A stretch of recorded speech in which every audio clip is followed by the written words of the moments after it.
রুমে এসেই রিদি ধীর পায়ে আয়নার সামনে গিয়ে দাঁড়ালো। নিজের প্রতিবিম্বের দিকে তাকাতেই দেখলো ঠোঁটের কোণটা ফেটে গিয়ে লাল নোনা রক্ত জমে আছে, আর ফর্সা গালে শুভ্রর হাতের 5 আঙুলের স্পষ্ট দাগ বসে গেছে। ব্যথায় গালটা দপদপ করছে, কিন্তু অদ্ভুতভাবে রিদি এবার আর কান্নায় ভেঙে পড়ল না, বরং তার ঠোঁটের কোণে এক চিলতে বিজয়ের হাসি ফুটে উঠল। আয়নার দিকে তাকিয়ে সে আপন মনে খিলখিল করে হেসে উঠে আনন্দিত গলায় বলল, মিস্টার সাইফান শুভ্র চৌধুরী আমাকে নিয়ে জেলাস? ভাবা যায়। সিংহেতে একদম জ্বলে পুড়ে খাক হয়ে যাচ্ছে লোকটা। রিদি নিজের আঙুল দিয়ে গালের সেই দাগটা আলতো করে ছুঁয়ে দেখলো। ব্যথার চেয়েও শুভ্রর ওই অধিকার বোধের তীব্রতা তাকে অনেক বেশি নাড়া দিচ্ছে। সে আবারও আয়নার দিকে তাকিয়ে জেদি আর চ্যালেঞ্জিং সুরে ফিসফিস করে বলে উঠল, সো মিস্টার সাইফান শুভ্র চৌধুরী, এখন তো আমি আপনাকে আরো জ্বালিয়ে মারবো। যতক্ষণ না ওই পাথরটা গলে জল হচ্ছে আর আপনি নিজের মুখে ভালোবাসি বলছেন, ততক্ষণ আমার শান্তি নেই। ভালোবাসি শোনার জন্য যা যা করতে হয় আমি তার সবটাই করব। Just wait and see. হৃদির চোখে মুখে এখন আর কোনো ভয়ের চিহ্ন নেই, বরং শুভ্রর মন জয় করার এক দুরন্ত নেশা ভর করেছে তার ওপর। সে জানে শুভ্রর ওই রাগটাই আসলে ওর দুর্বলতা। দোতলা এক বাড়ির বিশাল বড়ই গাছের তলায় উকিঝুঁকি মারছে শুভ্রা আর ঈশান। ওদের মতলব একদম পরিষ্কার, যেই দেখবে আশেপাশে কেউ নেই অমনি গাছে একটা জোরসে ঝাঁকি দেবে। ঈশান এমনিতে চোর পুলিশ খেলায় নেই, কিন্তু শুভ্রার মন ভাঙাতে আজ তাকে এই চুরির অভিযানে নামতে হয়েছে। অনেক বছর পর ঈশান বড়ই চুরি করতে এসেছে, তাই বুকের ভেতর যেন ড্রাম পেটাচ্ছে। কিন্তু কপাল খারাপ, বারবার কেউ না কেউ সামনে চলে আসছে, আর অমনি দুজনে দৌড়ে গিয়ে গ্রিলের ওপাশে লুকিয়ে পড়ছে। ঈশানের বুকটা ভয়ে একদম মেয়ে মানুষের মতো ধুকপুক ধুকপুক করছে। শুভ্রা শক্ত করে ঈশানের কাঁধ ধরে ভারসাম্য বজায় রাখার চেষ্টা করছে।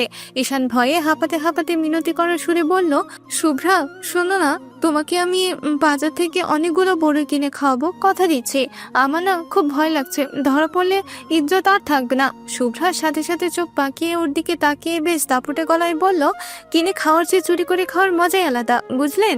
আমি মেয়ে হয়ে একটু ভয় পাচ্ছি না, আপনি ছেলে হয়ে কাঁপছেন। ছি, আপনার পুরুষত্ব কি এতটাই ভীতু?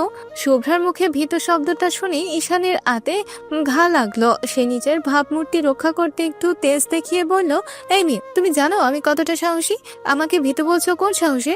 শুভ্রা ঠোঁট উল্টে তাচ্ছিল্য স্বরে টিপ্পনি কেটে বলল, সাহস তো দেখতেই পাচ্ছি, নিজেই তো বলছেন ভয় পাচ্ছেন, তো ভয় পাওয়া মানে তো ভীত হওয়া, তাই না? ঈশান এবার নিজেকে সামনে নিয়ে একটু দার্শনিক ভাব ধরে নিচু স্বরে বলল, আরে আমি অমন ভয়ের কথা বলিনি। চুরি করতে গেলে না কার না একটু একটু ভয় লাগে বলো তো? ব্রিটিশ চোর যারা তাদেরও মনে হয় ভয় লাগে, আর সেখানে তো আমি সাধারণ একটা ঈশান মাত্র। শুভ্রা এবার বিরক্ত হয়ে ঈশানকে থামিয়ে দিয়ে কড়া গলায় নির্দেশ দিল, হয়েছে, অনেক জ্ঞান দিয়েছেন, বুঝেছি। এখন ওসব প্যাচাল বাদ দিয়ে নিজের টার্গেটে নজর রাখুন। মানুষ গেলেই কিন্তু ঝাঁকি দিতে হবে। ঈশান বেচারা আর কিছু না বলে কাচুমাচু মুখে গাছের ডালের দিকে তাকিয়ে রইল। শুভ্রার এই চুরির নেশা তাকে আজ কোথায় নিয়ে ঠেকায় সেটাই দেখার বিষয়। ঈশান আশেপাশে ভালো করে নজর বলিয়ে নিল। যখন দেখলো ত্রিসীমানায় কোনো মানুষ নেই, তখনই সে গুটি গুটি পায়ে বড়ই গাছটার একদম নিচে গিয়ে দাঁড়ালো। গাছটা খুব একটা মোটা নয়, মাঝারি গড়নের। একটু জোরসে ঝাঁকি দিলেই টপাটপ বড়ই পড়ার উজ্জ্বল সম্ভাবনা আছে। ঈশান মনে মনে বিসমিল্লাহ বলে নিজের সবটুকু শক্তি দিয়ে গাছে এক বিশাল ঝাঁকুনি দিল। সাথে সাথে বৃষ্টির মতো টুপটুপ করে বড়ই পড়তে লাগলো মাটিতে। শুভ্রা তো খুশিতে আত্মহারা, সে তড়িঘড়ি করে মাটি থেকে বড়ই কুড়িয়ে নিজের ওড়নার আঁচলে ভরতে লাগলো। তার চোখে মুখে তখন রাজ্যের আনন্দ, কিন্তু সেই আনন্দ বেশিক্ষণ স্থায়ী হলো না। হঠাৎ ঈশান দূর থেকে দেখলো লুঙ্গি পরা এক লোক হাতে একটা লাঠি নিয়ে ওদের দিকে তরতর করে এগিয়ে আসে, এবং সম্ভবত ওদের দেখে ফেলেছে। ঈশানের আত্মারাম খাঁচা হওয়ার দশা। সে এক মুহূর্ত দেরি না করে যান হাতে নিয়ে চিৎকার করে উঠল, আইলো রে মালিক আইলো, পালাও শুভ্রা! বলে ঈশান এক দৌড়ে সামনের গলিতে অদৃশ্য হওয়ার চেষ্টা করলো। শুভ্রাও হাতে থাকা বড়িগুলো সামনে নিয়ে ওড়নাটা শক্ত করে ধরে ঈশানের পেছন পেছন ঊর্ধ্ব শ্বাসে দৌড়াতে লাগলো। দৌড়াতে দৌড়াতে তার ওড়না থেকে দু একটা বড়ই মাটিতে পড়ে যাচ্ছে, কিন্তু সেদিকে তাকানোর এখন সময় নেই। পেছনের লোকটা তখনও চিৎকার করছে, আর এই দুই চোর তখন বাতাসের বেগে নিজেদের ইজ্জত বাঁচাতে ছুটছে। ঈশান আর শুভ্রা এক ছুটে সোজা চৌধুরী বাড়ির গেটের সামনে এসে থামলো। ঈশান ক্লান্তিতে একদম শেষ, সে দুই হাঁটুতে হাত দিয়ে ঝুঁকে পড়ে সজোরে হাঁপাতে লাগলো। ওর কপালে ঘাম জমেছে, অন্যদিকে শুভ্রাও হাঁপাচ্ছে, কিন্তু তার উৎসাহের কমতি নেই। সে ওনার আঁচল থেকে একটা টসটসে বড়ই বের করে আয়েশ করে কামড় দিয়ে তৃপ্তির স্বরে বলল, আহা, কতদিন পর মনে হচ্ছে এমন দারুণ আর টক মিষ্টি বড়ই খাচ্ছি, জাস্ট হ্যাভেনলি। ঈশান কোনো মতে সোজা হয়ে দাঁড়িয়ে বড় বড় শ্বাস নিতে নিতে বিরক্ত আর আতঙ্কিত গলায় বলল, মজা তো লাগবেই, যা এক দৌড়ানি খেলাম আজ। ধরা পড়লে দুজনকেই দড়ি দিয়ে বেঁধে রাখতো, আর ওই বাড়ির লোকগুলো, উফ বাবা, একটুর জন্য বেঁচে গেছি। আমি আর নেই এসব চুরির মধ্যে, কান ধরলাম। শুভ্রা আর ঈশান বাড়ির ভেতরে ঢুকতেই দেখলো উঠোনের একটা চাঙের ওপর পাখি রেডি আর মিহি গোল হয়ে বসে আড্ডা দিচ্ছে। শুভ্রা বিজয়ের বেশে এগিয়ে গিয়ে ওনার আঁচল থেকে মুঠো ভরে বড়ই বের করে সবার সামনে মেলে ধরে তাড়াহুড়ো করে বলল, এই নে নে, খা তাড়াতাড়ি, জাস্ট লুক এট দিস। বের করতেই যতটুকু দেরি হলো, এগুলো শেষ হতে তার চেয়েও কম সময় লাগলো। সবাই কাড়াকাড়ি করে বড়ই নিয়ে মুখে পুড়ে নিল। পাখি একটা বড়ই চিবোতে চিবোতে অবাক হয়ে জিজ্ঞেস করলো, আমাদের কাছে বড়ই তো সব শেষ হয়ে গেছে, তুই এতগুলো বড়ই কোথায় পেলি রে শুভ্রা? শুভ্রা বেশ গর্বের সাথে বুক ফুলিয়ে মুচকি হেসে বলল, চুরি করেছি। চুরির কথা শুনে রীতি বড় বড় চোখ করে ফেললো, আর সেই রীতিমতো হকচকিয়ে গিয়ে বলল, চুরি? কি বলিস কি? শুভ্রা আবার ঈশানের দিকে আঙুল তুলে কৃতিত্ব দিয়ে হাসতে হাসতে বলল, রে, সব সম্ভব হয়েছে ঈশানের জন্য। ও গাছে জুত মতো ঝাঁকি দিয়েছে আর আমি চটপট টুকিয়ে নিয়েছি। আরো অনেক আনতে পারতাম, কিন্তু ওই বাড়ির মালিক দেখে ফেলেছিল।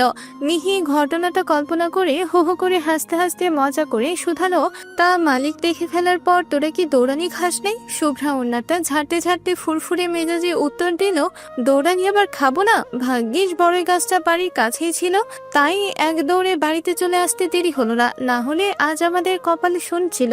মেহি ঈশানের অসহায় মুখটার দিকে তাকিয়ে খিলখিল করে হেসে উঠে মজা করে বলল, তা ঈশান ভাইয়া, আপনি তো দেখি চুরিতে একদম মেয়েদের মতো ওস্তাদ, তো কি বলেন, আরো একবার যাওয়া যায় নাকি আপনাকে নিয়ে? ঈশান নিজের কান ধরে একদম কাচুমাচু হয়ে আটকে উঠে বলল, বাপরে, কান ধরছি বোন, এই চুরির কারবারে আমি আর নাই।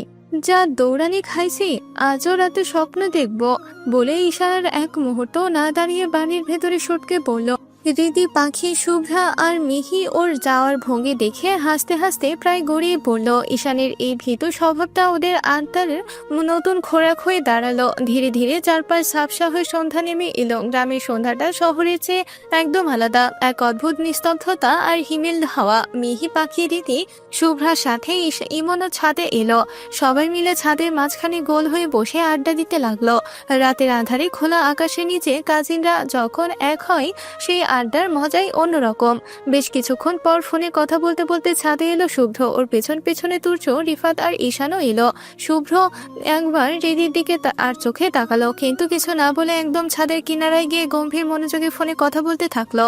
এদিকে তুর্য, ঈশান আর রিফাত হাসি মুখে পাখিদের আড্ডার দিকে এগিয়ে এলো। রিফাত সবার উদ্দেশ্যে বেশ অমায়িক গলায় বলল, ভাই, তোমাদের বুঝি এই টাইমে ছাদে আড্ডা দেওয়া হচ্ছে? মিহি চুলে হাত বুলিয়ে সহজ গলায় জানালো, হ্যাঁ ভাইয়া, আসলে আমরা কাজিনরা যখনই এক হই এভাবে আড্ডা দেওয়া আমাদের কাছে একদম নতুন কিছু না।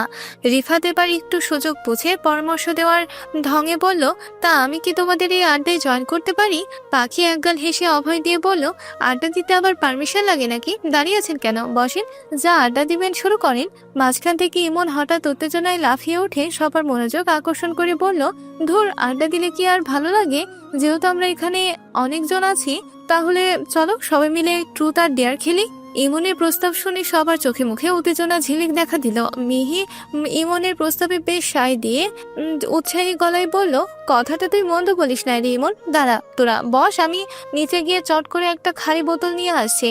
এই বলে মিহি এক দৌড়ে নিচে গিয়ে একটা কাচের বোতল নিয়ে এলো। সবাই গোল হয়ে ছাদের মাঝখানে বসে পড়লো। রিফাত সুযোগ বুঝে একদম মিহির পাশেই জায়গা করে বসলো। তুর্য বসলো পাখির পাশে। আর ঈশান যখন দেখলো আড্ডার বহর বাড়ছে, সে কেটে পড়তে চাইলো, কিন্তু শুভ্রা জোর করে টেনে টুনে ওকে নিজের পাশেই বসিয়ে দিল। ঠিক সেই মুহূর্তেই সিঁড়ি দিয়ে ছাদে উঠে এলো রাসেল। সবাইকে এভাবে গোল হয়ে বসে থাকতে দেখে সে একটু অবাক হয়ে কৌতূহলী গলায় বলল, আরে, এখানে কি হচ্ছে? আড্ডা নাকি খেলাধুলার আসর বসিয়েছিস তোরা? রীতি রাসেলের দিকে তাকিয়ে ঠোঁটের কোণে একটা রহস্যময় হাসি ঝুলিয়ে স্বাভাবিক গলায় বলল, জি ভাইয়া, আমরা ট্রুথ অ্যান্ড ডেয়ার খেলছি, আপনি চাইলে আমাদের সাথে জয়েন করতে পারেন। রাসেল যেন মেঘনা চাইতেই জল পেয়ে গেল। সে এক মুহূর্ত দেরি না করে সোজা রীতির একদম গা ঘেঁষে বসে পড়ল। হৃদির ভেতরে তখন প্রচন্ড বিরক্তি কাজ করছে।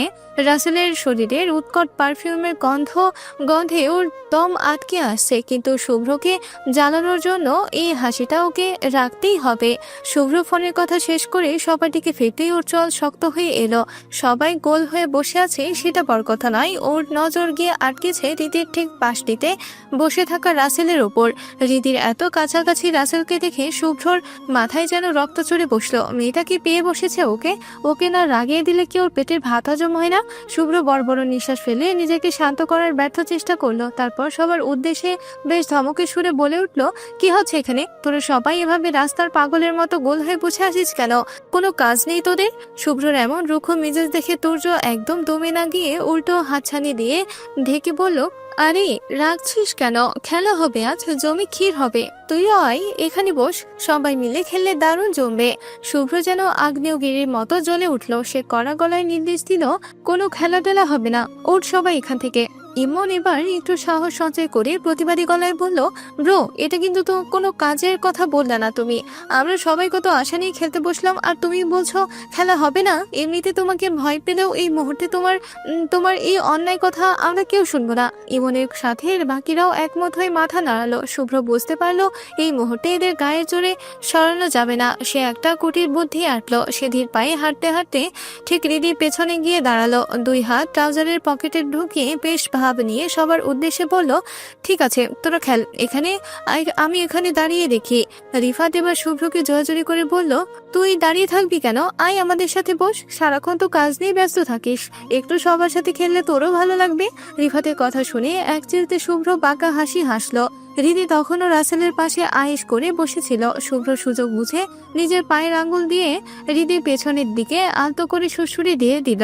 হৃদি আচমকা এই স্পর্শে কামড় দেওয়া পোকা ভেবে আতঙ্কে চিৎকার করে দাঁড়িয়ে পড়ল। পোকা পোকা, এখানে নির্ঘাত কোনো বিষাক্ত পোকা আছে। হৃদি ভয় পেয়ে লাফিয়ে একটু সরে যেতেই শুভ্র সুযোগ বুঝে ধপাস করে ঠিক হৃদির খালি হওয়া জায়গাটাতে বসে পড়ল। অর্থাৎ এখন শুভ্র বসেছে রাসেলের ঠিক পাশে, আর হৃদি মাঝখান থেকে ছিটকে গেছে। হৃদি হা করে শুভ্রর দিকে তাকিয়ে থেকে অবাক হয়ে জিজ্ঞেস করলো, কি হলো? আপনি আমার জায়গায় এসে বসলেন কেন? উঠুন বলছি, এটা আমার জায়গা ছিল। শুভ্র একদম উদাসীন ভাব ধরে নির্বিকার গলায় বলল, এটা তোর জায়গা? এটা কোন দলিলে লেখা আছে শুনি? আমি জায়গা খালি পেয়েছি তাই বসে পড়েছি। শুভ্রর এমন ভাবসাব দেখে দিদি ওর দিকে একদম কটমট করে তাকালো। কিন্তু অবাক কাণ্ড, শুভ্র রেগে যাওয়ার বদলে রীতির চোখের দিকে তাকিয়ে হঠাৎ একটা বাঁকা হাসি দিয়ে চোখ মারলো। রীতি যেন বিদ্যুৎ স্পৃষ্ট হলো। সে ঝটপট অন্যদিকে মুখ ফিরিয়ে নিল। লোকটার সাথে কথা বলে বৃথা, সবসময় এমন অদ্ভুত আচরণ করে কেন কে জানে। শুভ্রা পাশ থেকে দিদির হাত ধরে টেনে নিজের পাশে জায়গা করে দিয়ে বলল, হয়েছে, থাক, চেঁচামেচি করতে হবে না, এবার এখানে বস। এসে রীতির আগে দাঁত কিরমি করতে করতে একদম শুভ্রর মুখোমুখি বসে পড়ল। শুভ্র আর চোখে তাকিয়ে দেখলো শুভ্র তখনও ওর দিকে তাকিয়ে সেই এক রহস্যময় বাঁকা হাসিটা হাসছে। রীতি এবার নিশ্চিত হলো লোকটাই ওকে রাসেলের পাশ থেকে সরানোর জন্য এই কাণ্ডটা করেছে। এদিকে রাসেল একদম অচল হয়ে বসে আছে। ওর পরিকল্পনাগুলো প্রতিবারই শুভ্রর কারণে ভেস্তে যাচ্ছে।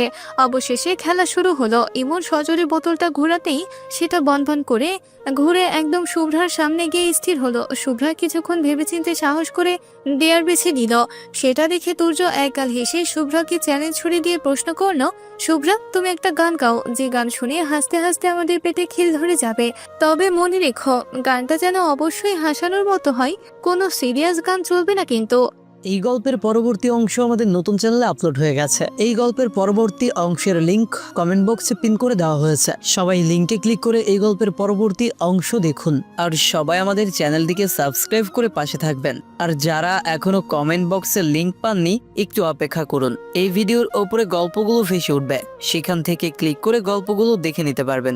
ধন্যবাদ সবাইকে।